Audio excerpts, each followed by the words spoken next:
नमस्कार दोस्तों, स्वागत करता हूँ मैं एक बार फिर अपने YouTube चैनल में। दोस्तों, समझने समझाने की प्रक्रिया निरंतर चलती रहती है। जीवन में मनुष्य हमेशा ही कुछ सीखते रहना चाहता है जिससे कि उसका विकास हो सके और उसकी आने वाली पीढ़ियाँ भी विकसित हो सकें और कुछ ऐसा पा सकें जो अक्सर मनुष्य से छूट जाता है। पढ़ना, सीखना, लिखना, मनन करना, अध्ययन करना, विचार करना, ये सब इसी प्रक्रिया के तहत किया जाता है ताकि मनुष्य अपने आप को विकसित कर सके।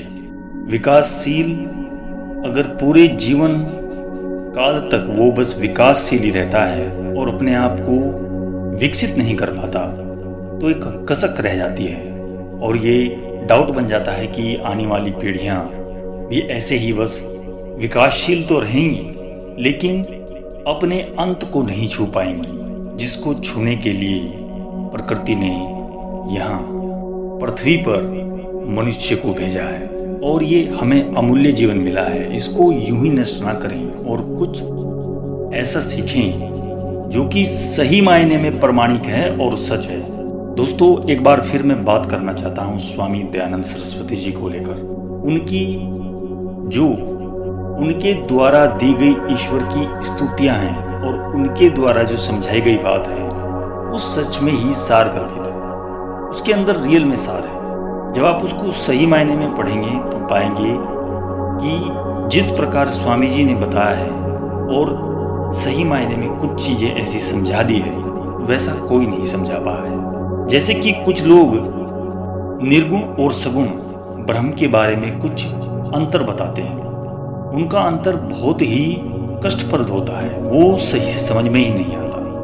वो सगुण कहते हैं जो सामने दिखता है, जैसे कि कुछ भगवत रूप, ईश्वर के रूप, अलग अलग रूपों में जिन्हें हम मानते हैं, भगवान श्री कृष्ण या राम जी या अन्य बहुत सारे ऐसे ही उदाहरण यहाँ पर दिए जा सकते हैं और आप जानते हैं। वो उन्हीं को, उनके सगुण स्वरूप को इस तरह से मानते हैं और निर्गुण उसे मानते हैं जो दिखता नहीं है, बस निराकार है, उसको निर्गुण कह देते हैं। ऐसे समझा देते हैं, ऐसे समझ में आता है या हमको ही ऐसे समझ में आता है। लेकिन उनकी जो तीक्ष्ण बुद्धि थी स्वामी जी की, उन्होंने निर्गुण और सगुण के बीच में सही मायने में अंतर बताया, जो कुछ इस प्रकार है। जब स्वामी जी ने देखा कि बहुत सारे लोग इसी बात को लेकर के परेशान हैं कि परमेश्वर सगुण है व निर्गुण, तो उन्होंने इसका उत्तर देते हुए कहा कि परमेश्वर दोनों प्रकार हैं। तब एक यहाँ पर प्रश्न रेज किया गया कि एक म्यान में दो तलवारें कैसे रह सकती हैं, यानी कि एक ही पदार्थ में सगुणता और निर्गुणता कैसे रह सकती है। स्वामी जी कहते हैं जैसे जड़ के रूपादि गुण हैं और चेतन के ज्ञान आदि गुण जड़ में नहीं है, वैसे चेतन में इच्छा आदि गुण हैं और रूपादि जड़ के गुण नहीं है। समझिए, क्योंकि जड़ नहीं दिखती, वो छिपी रहती है, वो अंदर होती है। इसलिए जो गुणों से सहित वह सगुण और जो गुणों से रहित वह निर्गुण कहलाता है। अपने अपने स्वाभाविक गुणों से सहित और दूसरे विरोधी गुणों से रहित होने से ये सब पदार्थ सगुण और निर्गुण हैं। कोई भी ऐसा पदार्थ नहीं है कि जिसमें केवल निर्गुणता व केवल सगुणता हो, किंतु एक ही में सगुणता और निर्गुणता सदा रहती है।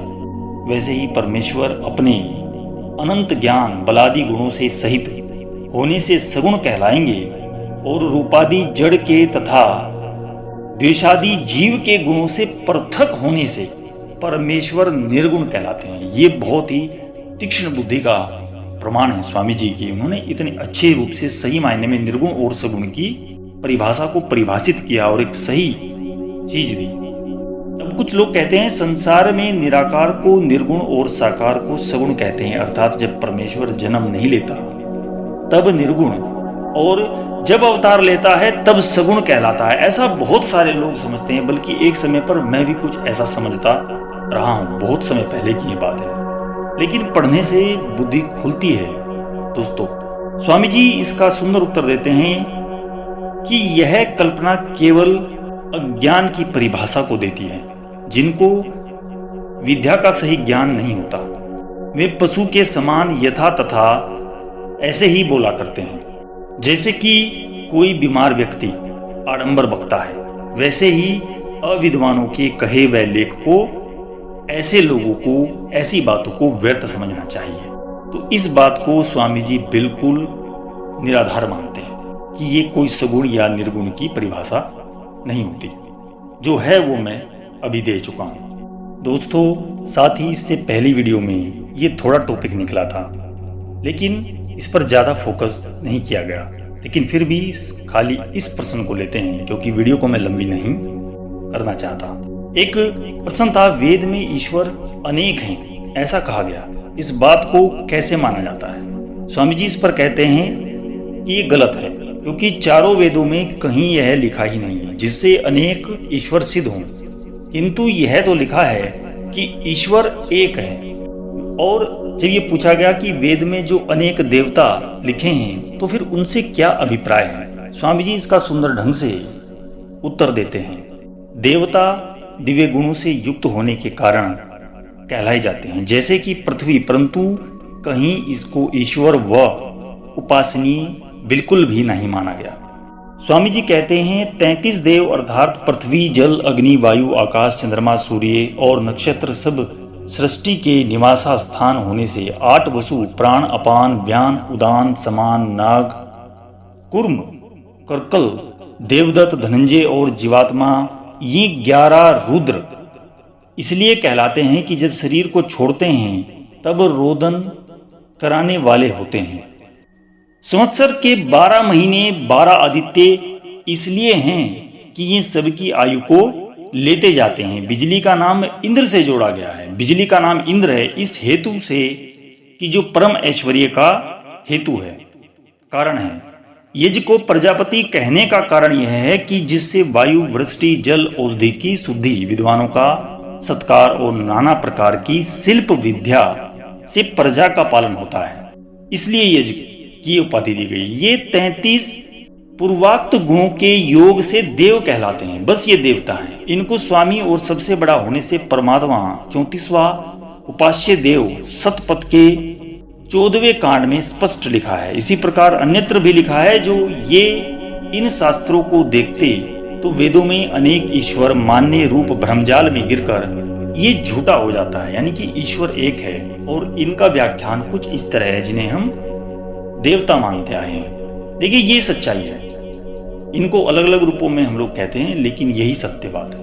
दोस्तों, ये समझ लें कि स्वामी जी की वाणी के द्वारा परमेश्वर ही कह रहे हैं, मैं परमेश्वरीय वान सूर्य के समान जगत का प्रकाशक हूँ। कभी पराजय को प्राप्त नहीं होता और न कभी मृत्यु को प्राप्त होता हूँ। न मैं जन्मता हूँ न मैं मरता हूँ। मैं जन्म ही नहीं लेता।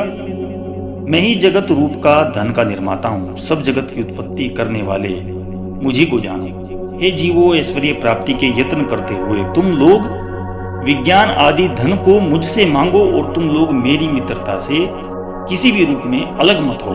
हे मनुष्य, मैं सत्य भाषण रूप स्तुति करने वाले मनुष्य को सनातन ज्ञान आदि धन को देता हूँ। मैं ब्रह्म अर्थात वेद का प्रकाश करने हारा। और मुझको तू यह मत जान कि मैंने वेद नहीं दिए, क्योंकि मैं ही किसी के भीतर प्रकाशित होता हूँ और ये सब ज्ञान फैलाता हूँ। तो मुझको वह वेद यथावत कहता है, उससे सबके ज्ञान को मैं ही बढ़ाता हूँ। मैं सतपुरुष का प्रेरक, यज्ञ करने हारे को फल प्रदाता और इस विश्व में जो कुछ है उस सब कार्य का बनाने और धारण करने वाला हूँ। इसलिए तुम लोग मुझको छोड़ किसी दूसरे को मेरे स्थान में मत पूजो, मत मानो और मत जानो, मैं ईश्वर हूँ। बस दोस्तों, मैं इस वीडियो को यहीं पर समाप्त कर रहा हूँ। आगे बातें फिर होंगी और अच्छी ऐसी किसी अच्छी बात को लेकर खोज होगी जो सच हो, सत्य हो और जिस पर विश्वास बनता हो। अगली वीडियो में मिलता हूँ दोस्तों। ओम नमः शिवाय।